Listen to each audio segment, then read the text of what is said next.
Kepala Desa Sesulsel mengikuti peningkatan kapasitas di Hotel Claro Makassar, Sabtu 5 Agustus 2023. Peningkatan kapasitas ini dilakukan untuk pemahaman mengelola keuangan desa. Kepala Dinas Pemberdayaan Masyarakat dan Desa, PMD, Sulsel, Muhammad Saleh mengatakan kepala desa, Kades, harus paham sistem pengelolaan dana yang akuntabel, sehingga pertanggungjawaban terkait pengelolaan dana bisa dilakukan secara profesional. Selama ini, realisasi dana desa sudah dilakukan secara maksimal. Di tahun 2022 lalu saja, Muhammad Saleh menyebut realisasi mencapai 99,7%. Angka ini terhitung maksimal dalam realisasi anggaran. Sementara itu, realisasi triwulan 2 tahun 2023 ini sudah mencapai angka 55%. Capaian ini masih bisa digenjot pemerintah desa hingga triwulan 4. Peningkatan kapasitas ini pun dilakukan untuk lebih memahamkan para kepala desa terkait penggunaan prioritas anggaran, sistem pencatatan, sistem pengawasan sampai realisasi anggaran bagi masyarakat. Yang ada di setiap desa tentu peran Babin Kamtibmas ini dalam rangka memberi pengawalan terhadap pelaksanaan program yang ada di tingkat desa ini bisa lebih optimal dengan sinergi kita yang lebih baik, sehingga peran Babin Kamtibmas bisa memberi rasa aman dan dalam rangka penyelenggaraan pemerintahan di tingkat desa.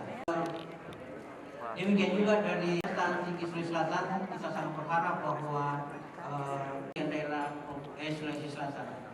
Untuk itu kami persilakan Pak Yoko untuk membawakan materi sebagaimana yang disampaikan tadi. Mudah-mudahan kita berkah untuk melaksanakannya. Namun sebelum kita akan memasuki materi, ada permohonan maaf dari Bapak Kapolda. Sedianya beliau juga mungkin mau hadir, namun ada sesuatu hal. Babin Kamtibmas apa yang karena pembinaan keamanan Kamtibmas, ketertiban masyarakat. Itu singkatannya. Nah, di sini mempunyai peran mungkin sebagai tribika dan sebagainya, namun kita menyampaikan masalah ini tentunya adalah tribika itu terdiri dari kepala desa, Babinsa dan Babin Kamtibmas. Di dalam pelaksanaan ini tentunya dari Babin Kamtibmas kita sudah menyampaikan dan juga untuk koordinasinya dengan Babin Kamtibmas. Kenapa? Ini masalah anggaran.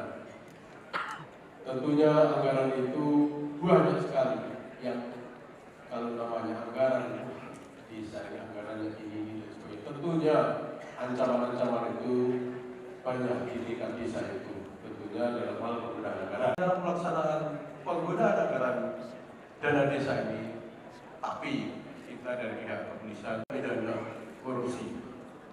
Karena kita perlu ketahui juga kita di dalam tingkat atas kita melihat anggaran iming-imingnya luar biasa, kecenderungan untuk bertindak dengan adanya koordinasi antara Babin Kamtibmas, Babinsa dan kepala desa, sehingga 50% untuk jumlah daripada Babin Kamtibmas di Sulawesi Selatan dari Bapak Kepala Desa maupun Ibu Kepala Desa, Desa Binaan, Desa Pantauan, dan Desa Pengawasan. Jadi bisa memahami Bapak Kepala Desa tentunya kalau untuk kelurahan sudah terpenuhi dari pihak kepolisian, utamanya tugas Babin, walaupun di dalam dos atau di solving dengan kemarin minta rekomendasi yang terakhir. Dan apabila ada penyelewengan seperti apa yang harus ada di situ, silahkan ada di MOU nomor 1 itu yang ditandatangani. Kita akan sosialisasikan pada pemateri ini. Harapan kami tentunya karena kita diberikan contoh daripada perusahaan kita, keamanan dan ketertiban tidak akan mengharapkan harapan kami. Koordinasi dengan 3 pilar sekaligus menunggu tahu sanksi sanksi daripada itu, walaupun di situ kita dibatasi dengan APIP, MOU, hingga para pengawas tidak terjadi suatu penyelewengan. Karena sedang di situ dalam anggaran ini banyak sekali rawan-rawan, mulai dari pengambilan anggarannya sudah rawan. Mulai dari bisa memenuhi syarat untuk tujuan-tujuan yang sudah ditentukan kebijakan. Itu memang ada ketentuannya. Kebersamaan kita dengan unsur 3 pilar yang ada di tingkat. Sudah menyusun RKPD berdasarkan musyawarah desa.